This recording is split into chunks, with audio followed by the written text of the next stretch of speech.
Yo, what's going on, world? It's your boy Naji from rapradar.com. And today I got a very special guest, man. Seated to my left, hey, this is just, he's hot right now, man. He got one of the hottest records, one of my favorite records of 2021. Personally, I got my man Mooski. Yo, what's good? What's up, brother? How are you, man? Hey, man, happy to be alive, bro. Absolutely, man. What a time, dog. Like, you know what I mean? You really in the middle. I like to get artists on this show that are right before their moment, and I feel like that's what it is for you. Did it go like how you thought it was gonna go? Like your moment blowing up? You know, it's crazy, bro, because like before all of this like took off, like I had visions, you know, of me performing in front of large crowds and stuff, and my music taking off. Yeah. So I knew I was gonna blow up, but I just didn't know Trackstar was gonna be the one. You know what I'm saying? I just didn't know. I knew I was gonna blow up. I was 100% sure about that, but I just didn't know Trackstar was gonna be the one. Sure. I didn't see Trackstar doing what it's doing. I just saw it was a good song, and that's where it stopped at. What do you think it was about Trackstar that you feel like made fans connect to it to this level, right? Because this is one of those monster kind of records, right? Like, what do you think it was if you had to summarize it? I mean, it's just really the vulnerability in the song. Yeah. You know what I'm saying? It's like the stuff that was stated in the song is a thing that goes through people's head and don't come out their mouth. For sure. You know what I'm saying? So it's like everybody can relate to this, no matter who you are. Because it's all in here. Everybody said that once in here. Absolutely. I mean, you know I feel like we all kind of have went through something along those lines. You know what I mean? For sure. And the way you putting it, right? Like it feels personal. Like you can feel it. When you think about that situation, are those situations that like really happened to you, or in relationships that you kind of been through? Is that where you drawing this type of inspiration, or are they more like story kind of based? I mean, you always wanna. Well, I always try to pull from a real spot in life. You know what I'm saying? Real stuff that happened, and just, you know, try to paint the emotion as best as I can, bro, to make people really relate to it. Yeah, for sure. I mean, you know, whoever you was talking about, like, what you think she feels about hearing this record, right? I'm sure she knows, you know, whoever that is, like, she's hearing this record everywhere. The shit is literally, you can't escape it. Yeah. What you think she thinks about the record? I mean, man, you got track stars everywhere, man. You know what I'm saying? Yeah, for sure. Tell me the moment, like you said, we're talking about the Trackstar record, 20-something million streams already, like, you know, going crazy. At what point did you realize, like, this was gonna be something special?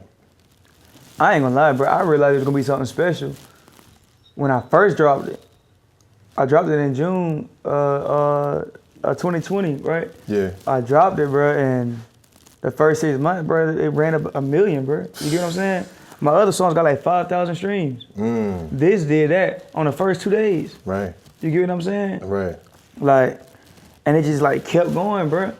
Like, and then once I started getting calls about the song, excuse me, once I started getting calls about the song, and then artists started hitting me, like, you know what I'm saying? Like, I saw that, okay, this song has made its way to the industry already. Yeah. You get what I'm saying? So people who I listen to, they know who I am. Absolutely. So I knew it was like, okay, let's go. That's one of it, yeah. I mean, I think, you know, a part of your talent, like, you know, obviously the words connect in this kind of special way, but like the way you arrange the records is kind of crazy, right? Like you got the pre-hook with the I part, and then like the whole arrangement of the record. How, is that just something, you know, like when you in the studio kind of creating this, how do you approach that? Like approach making records like that? I ain't gonna lie, bro.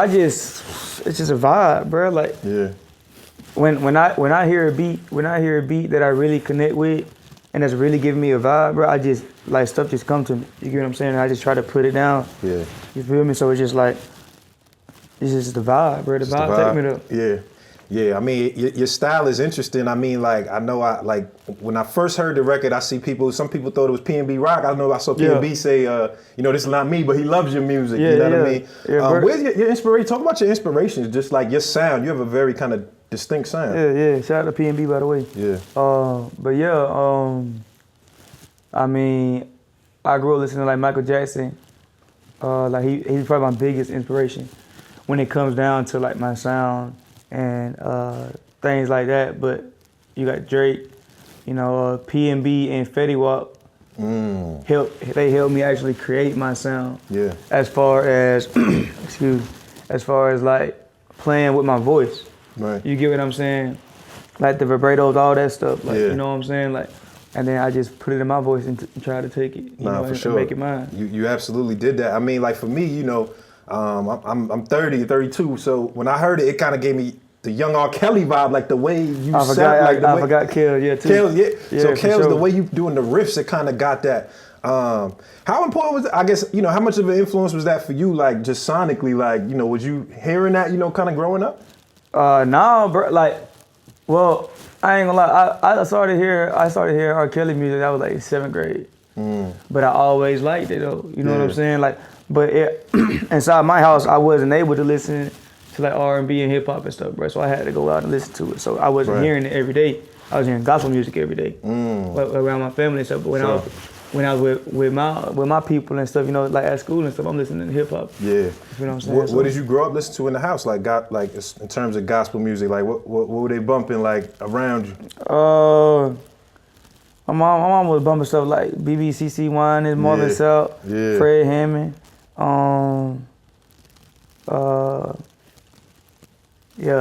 Stuff like that. It's funny because my mom used to make me go to church kind of growing up till about like 12, 13 when I, you know what I'm saying? So, I grew up like knowing that and understanding that. Was that kind of how it was for you, like growing up in the church and Sure. Were you active in there, like choir and all of that kind of stuff? Were you active or was you just kind of going? Man, listen, bro.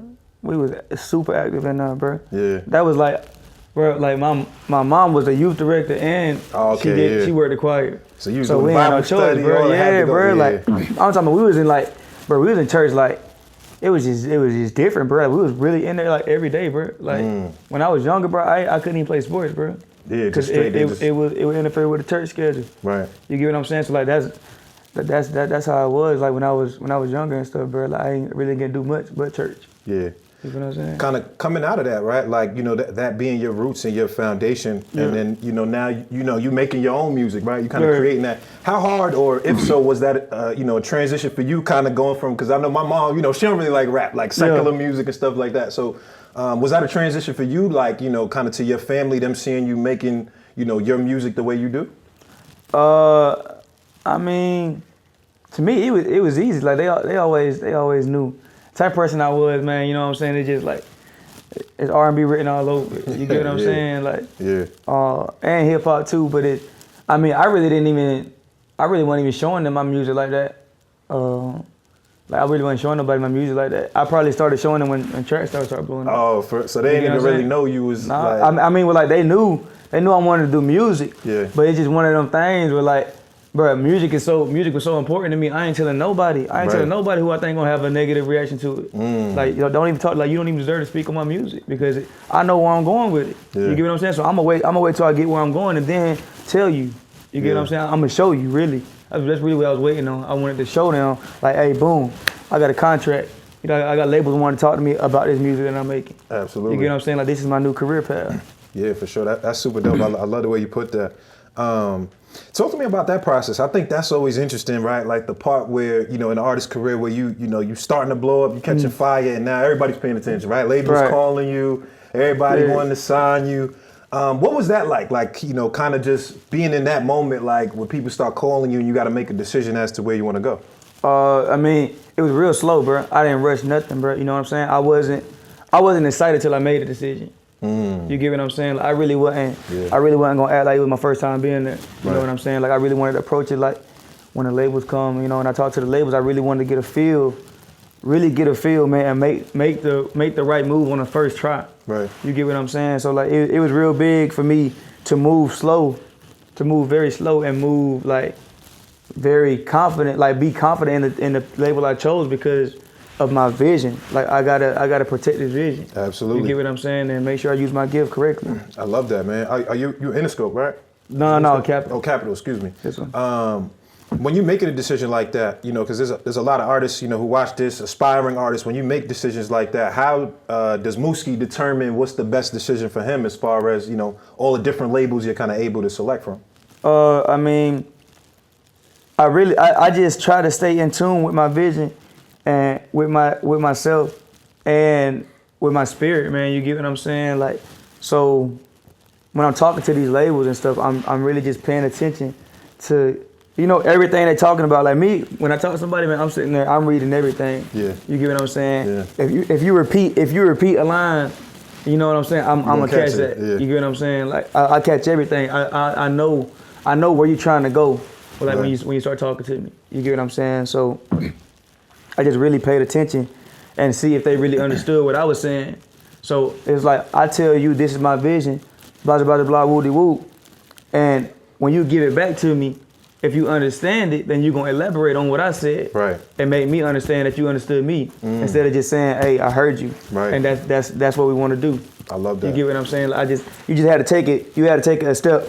You had to go deeper with it with Right. me. So I really know you understood it. Right. You get what I'm saying? Like That's for sure. That's- I mean, yeah. how much would you say that it's kind of changed, you know, I guess just the way, you know, you move in your life, like kind of being independent versus being signed to a major label? hold on, so say that one more time. Like how much has it changed, you know, your life and your grind, I guess, you know, the independent grind versus like being signed to a major label? How much has that changed in the way you conduct your business and your work? I mean, I don't think it really changed too much. Like we still working, man. You get what I'm saying? Yeah. I think the independent side is just you really like own your own time. Right. And like so you just gotta make stuff happen how you make it happen. But when you cross over to the industry, you know, it's like they set up things for you. So it's like really this is the time where you should really work harder.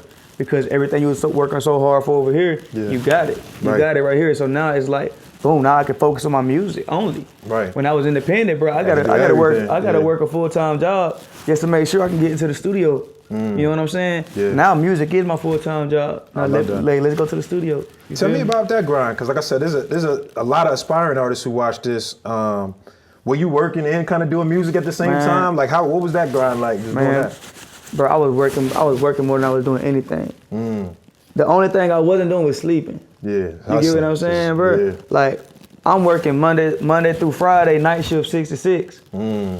Look, Pete, so this how it all happened, bro. Yeah. I got a Marine Corps in September. Got a job in November. October. Yeah. Middle October. Was working 12-hour shifts since then. You get what I'm saying? Then in January, I started school. So I'm working Monday through Friday, 12-hour shifts. And going to school. And then getting off 6 in the morning, getting back like at 7, going home, change real quick and go straight to class. You feel what I'm saying? For a few hours. Sometimes I'm there till like 11. Sometimes I'm there for like to 2. Damn. And then I gotta go back to the crib, but I gotta leave my house at 4 to get to my job. Right. On time.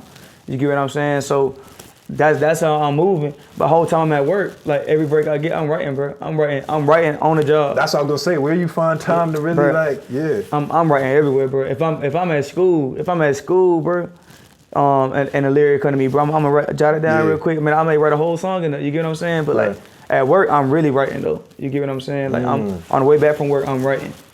And then so Monday through Friday, school. When I get off Friday, I'm going straight to my partner Stunner house. And I'm staying with him that weekend so I can go to the studio all weekend. Yeah. So I stay down there, go to the studio every single day. Then that's that Monday, I go straight to work. You feel what I'm saying? Right. So that was what I was doing for like until the track star blew up all the way. That's a hell of a grind, man. Yeah, bro. I love to hear that. That's a real Grind for testament to deserving something is putting in that level of work. I love to hear that. You mentioned Stunner. Tell me about Stunner, man, because you mentioned him on the Living Freestyle. I think you said when Stunner told me the world need Mooski, that was it. Well, how much apparently like he has a real effect on you. Tell me about your relationship and just kind of what that means to you. Man, Stunner like a brother to me, man. You know what I'm saying? Like, so we started all this. Like we saw all this before it even happened, bro. You get what I'm saying? Like we were talking about all this that's happening right now, before it even happened, bro. You get what I'm saying? Yeah. Like we had a whole bunch of stuff going on, bro. We was really struggling to maintain everything we got going on, bro. You feel me? Yeah. And we was still just dreaming big, bro. So like me and him, like we really sat down and pieced this together. Like Stunner played a big part in like instilling confidence in myself. As far as like, cause see, I ain't gonna never say that I wasn't confident, but they like Stunner and Gala told me, they sold me on Trackstar.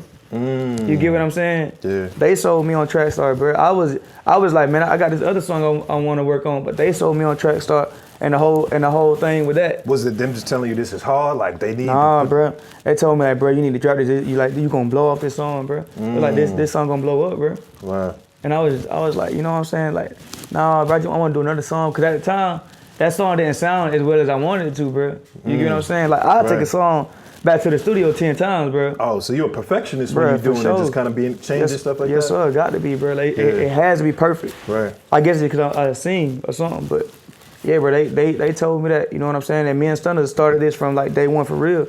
Right. Like the whole W4L movement. He created W4L, and he called me one day, and he was like, hey, bro, I got this thing called W4L. I'm trying to brand myself now. Right. He called me like, hey, bro, I got this thing called W4L that I'm trying to start. And he was like, I need you to be on it, bro. Like, I want you to rock with me on this. And I was like, nah, bro. Cause I was like, nah, bro, cause I feel like you can try to tell me what to do, bro. I was like, we ain't gonna work like that. Right. Yeah. I was like, bro, I just feel like we both alpha males, bro. And we just gonna clash, bro. Right. But then, you know, we kept talking about it, bro, and we actually did it. And that's the complete opposite of what, like, we haven't clashed yet, bro. Like, we actually worked together, like very, very good. You know what I'm saying? Like, and he know me since I was little. I know him since he was little. Like, I used to wear his hand-me-down, and he weighed like this, like, Stunner way bigger than me, bro. Right. But like, I just like my mama and his mama were like close. So y'all really, it's like cousins when y'all like that. Yeah. So like, that's like we just know each other our whole life. Yeah, I like that, man. I like that freestyle delivery joint. It's a whole different vibe than what I heard initially. You know what I'm saying? When I'm hearing that, it's kind of showing your versatility. You had another line in there. You said like Pawpaw told me to stay close to the lawyers and the books or something like that. Yeah, I said Pawpaw told me. Stay tight to the books, like you said. Man, I forgot what I forgot. Man, I ain't heard that song in so long, bro. I think I said Pawpaw told me. Yeah, I think I said to the book. Yeah. My Pawpaw, like he the one. He is the spiritual leader in my family. You know what I'm saying? So like he always tell me, you know, make sure you remember God. Make sure you praying every day. Right. You know what I'm saying? Like make sure you remember God. Make sure God is in every move that you do. Yeah. You get what I'm saying? So like my Papa, he real big on that, and like he gonna hit on that every time. Yeah. Like every time. Make sure you know. Yeah. Like him and my daddy, like they the same, bro. Like. They the same, bro. Like they was always the same. Like the same way my papa is. Yeah. My pop was the same way. You know what I'm saying? Like they just sit up all day. Like only thing I saw my daddy doing all day was reading the Bible, bro. Every single day. Every day, all day. Wow. That's all he did, bro. Was study. He had a whole closet full of like 200 notebooks, bro. Just full of notes. Wow. Just him writing. Just him writing stuff down, bro. Like so. Like that's like a big part. That's like a big thing in my family, bro. You know, just staying close to God because we all have spiritual gifts. Yeah. And that's why my music touch people like it does. I love that, bro. I think the position you in, you know, kind of leading up to the album, right? Like the first album is always like the one that, you know, that means the most because you know you waited your whole life to kind of put this one out. When we talking about that and just kind of constructing the album, what does that look like for you, just in terms of actually putting together a body of work? You know, it's just really one sticking to real life. You know what I'm saying? You always want to think, you know, like what can I give to people, you know, that's going to help you complete the vision, like to still work the vision. Yeah. But two, like, I mean, I want to put together a project that's about my life and talk about my problems. That when I record this music and release this music, then it's released for me too. You get what I'm saying? Like, absolutely. I want them to know, like, okay, it's everything. Like this is Mooski right here. I want, like, after this project, I want them to be like, okay, I know who Mooski is. Yeah. I know where he come from. I know his struggles. You know what I'm saying? Like, bruh is like a regular person. Yeah. He just like us. He go through the same problems we go through, but he made it to, like, look at where he at. Right. You get what I'm saying? Like his pops died. His mom had 2 strokes, and my pops died. My mom had 2 strokes. And he got all this right here. Yeah. Where I can do whatever I want. I can do whatever I want. Yeah. You get what I'm saying? Like I want them to be able to pull inspiration from this because of how real it is. And because of how much I can level with them, it's on the real aspect of life. You know what I'm saying? Absolutely. I love that, man. You know, kind of just, like you said, kind of building the brand so people know who Mooski is. Yeah. I think one of the things about having like a big song like yours, especially in today's times, we were kind of talking off the camera, is Tik Tok, right? Like you have this song to where like you creating the masterpiece and then like 15 seconds of it kind of gets taken, right? And then it like blows up off the 15 seconds and people kind of make a distinction about who you are based on that short amount of time. Do you like that or do you dislike it? Like the whole space where that kind of happens, you know, to artists? I mean, you know, it's one of those platforms, you know, it's definitely, you know, it's one of those platforms where if it take off on it, bro, like your song is, you know, it's gone. Like, I guess it's like that TikTok is the new way, but I mean, I don't feel any type of way, man, about anything. I'm just glad that people are actually seeing, like, I just want people to see my artistry, bro. Yeah. I want to be respected as an artist at the end of the day, like,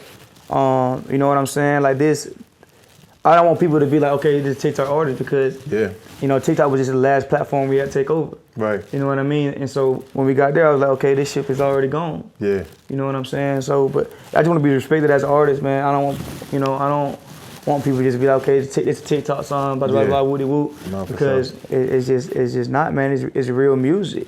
It's real music that's about to change the game. You know, and I wanted to be looked at as such, and I want to be respected as such artist. You know, because I'm really putting in work for this. Like, you know what I mean? More than just dancing. Nah, for sure, man. Mooski, I'm loving what you're doing, brother. Just lastly, man, tell me just kind of, you know, what's next? How do you keep ascending from here? Like I said, you're starting to really have a moment. What does the rest of this year kind of look like for you? Man, just working, dropping more music, bro. Just, you know, sticking to what we've been doing. Yeah. You know, staying true to the music, like still giving real life music, man. Just I wanna feed my fans, bro. Yeah, for sure. Oh, this is the last one. If you could get a remix, because obviously everybody feel like the remix is coming, you know what I'm saying? I see the fans talking. Yeah. If you had your choice of who you wanted to get on the remix, who was Mooski choosing? I don't know, man. I just say I choose the Dream Team. The Dream Team? The Dream Team. Who's on the Dream Team? Give me one. Give me one.